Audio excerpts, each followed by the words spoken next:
Kalau ada orang mengatakan bahwa Salafi itu adalah bibit-bibit tentang terorisme, sebenarnya jawabannya sederhana. Itu menunjukkan bahwa Islam bibit terorisme. Kenapa? Karena Salafi itu maknanya nisbatun ila salaf, nisbat kepada salafus saleh ridwanullah ta'ala alaihim. Siapa salafus saleh? As-sahabat, tabi'in, wa tabi'una tabi'in.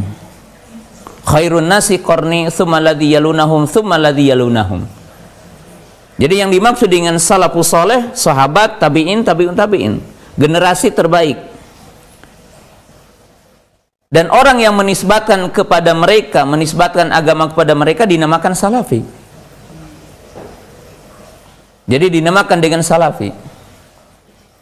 Maka berarti ketika orang mengatakan bahwa cikal bakal teroris adalah salafi, maka berarti cikal bakal teroris adalah para sahabat, para tabi'in, para tabi'ut tabi'in.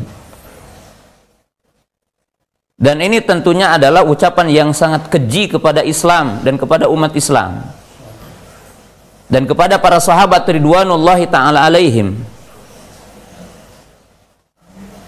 Ya.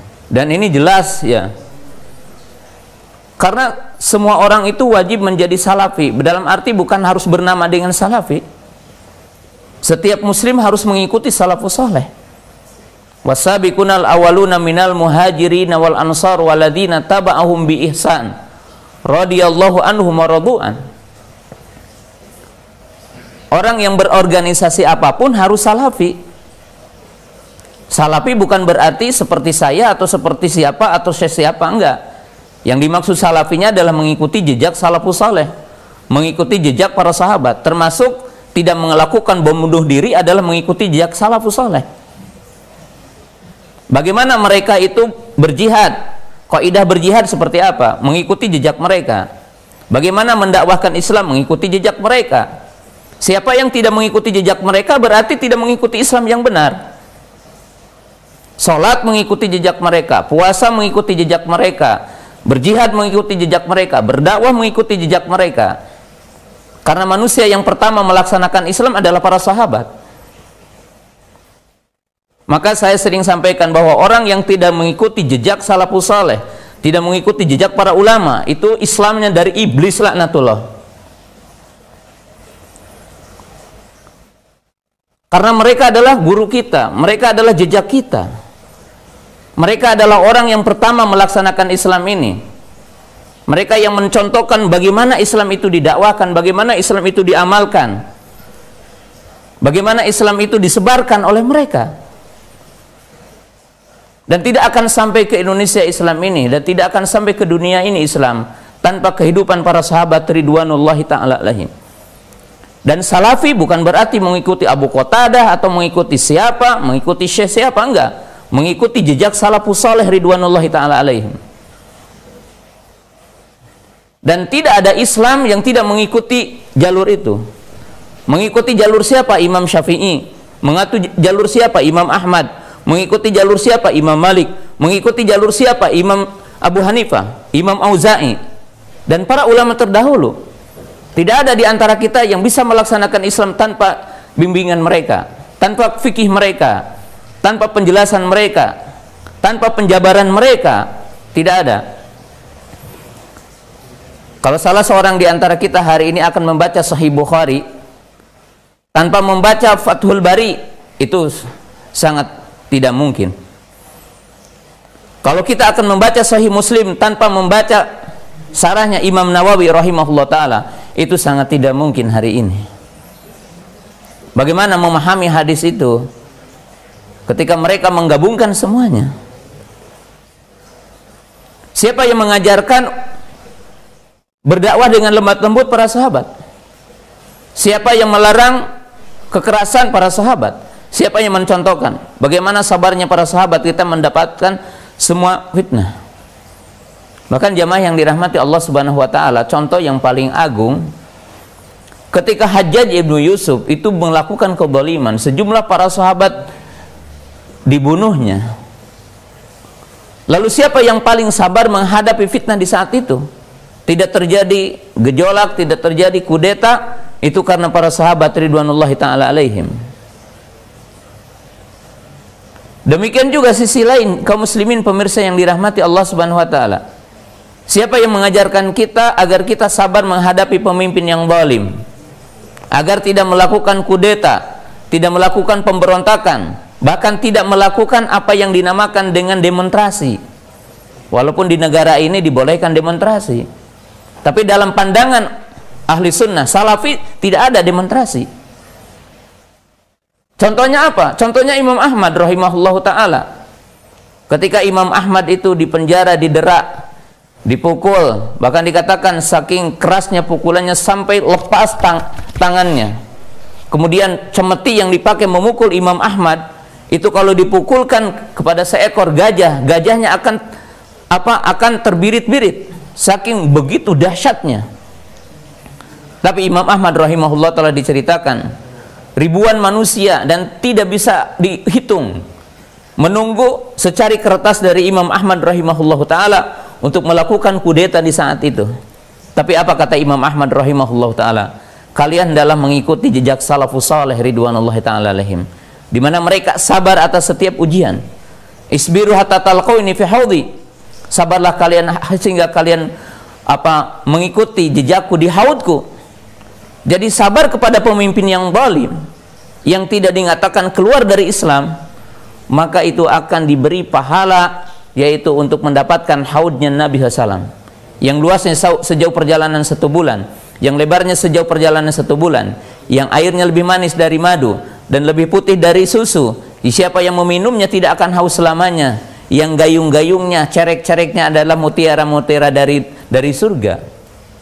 Ahli sunnah adalah sangat paham, salafiyun adalah sangat paham kepada ini, yang mengamalkan sunnah Nabi Sallallahu Alaihi Wasallam.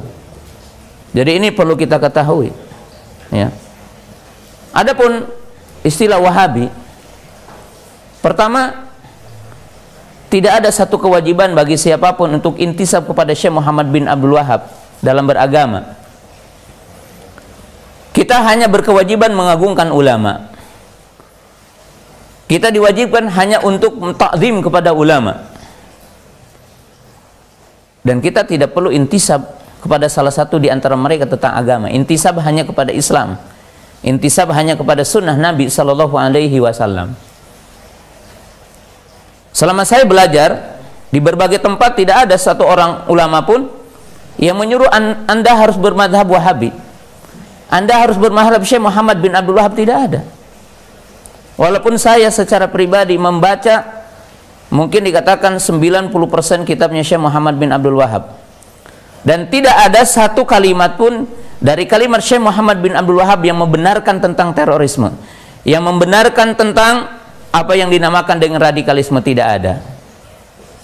Tapi kalau berbicara ini syirik, ini bertentangan, ini itu hukum syariat. Kafir syirik adalah hukum Allah, bukan hukum Syekh Muhammad bin Abdul Wahab, bukan ucapan yang dituduh orang salafi, enggak.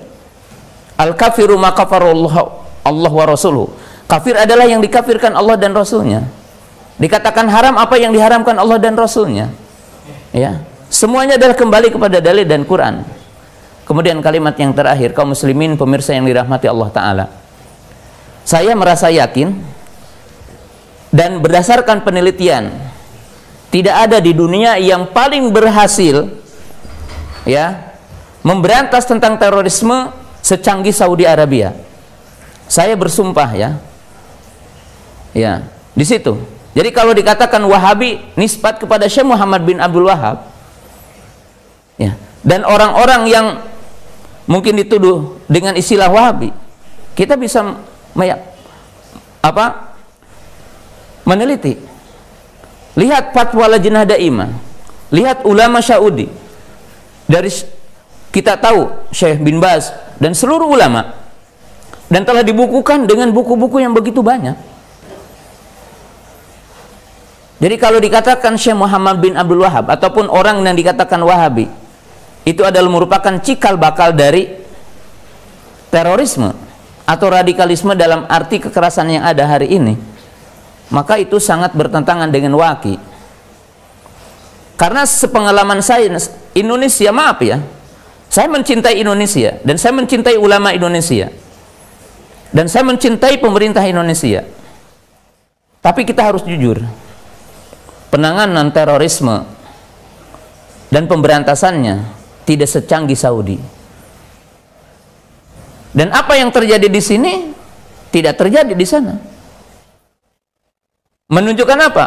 Bahwa betul-betul memberantas terorismenya, bukan sekedar kita berbicara omong kosong ya, tentang terorisme ini. Ya. Karena tentunya kaum muslimin pemirsa yang dirahmati Allah Subhanahu wa taala, terorisme ini atau yang dinamakan kekerasan ini tidak ada dalam ajaran Islam. Tidak ada satu cewil pun itu kalau dikatakan seperti itu yang mengisyaratkan bahwa Islam membolehkan itu. Tidak ada. Makanya saya tadi katakan amalun maladinalahu wala aqlalahu, yaitu sebuah aksi yang dilakukan oleh orang yang tidak punya pemahaman kepada agama dan orang yang tidak memiliki akal yang sehat. Nah, bahkan saya menganggap ya, ucapan tadi adalah merupakan ucapan radikal. Ya. Dan ucapan ekstremis. Kalau mengatakan bahwa cikal bakal adalah Salafi atau Wahabi, itu adalah kalimat yang ekstremis. Ya. Kenapa ya? Berbicara dengan kedustaan, berbicara dengan tanpa fakta. Karena kaum muslimin pemirsa yang dirahmati Allah Ta'ala, dengan dakwah ahli sunnah, dengan dakwah salaf ini, jutaan dan ribuan orang ya, mungkin yang terpapar dengan pemahaman ya radikalisme itu banyak diinsafkan gitu, walaupun tidak diproklamirkan gitu kan. Nah, ini kita harus betul-betul, dan kepada seluruh kaum muslimin pemirsa yang dimuliakan Allah Subhanahu wa taala ya, bahwa kita sebagai ahli sunnah mengatakan ya, bom bunuh diri bukan jihad ya, bom bunuh diri bukan jihad, dan pelakunya bukan mati syahid. Adapun tempat kembalinya nanti itu tahta masyiatillah ya, hanya Allah yang tahu, kita tidak tahu apa yang akan terjadi menimpa kepada mereka, tapi bukan jihad dan pelakunya bukan syahid. Wallahu taala a'lam.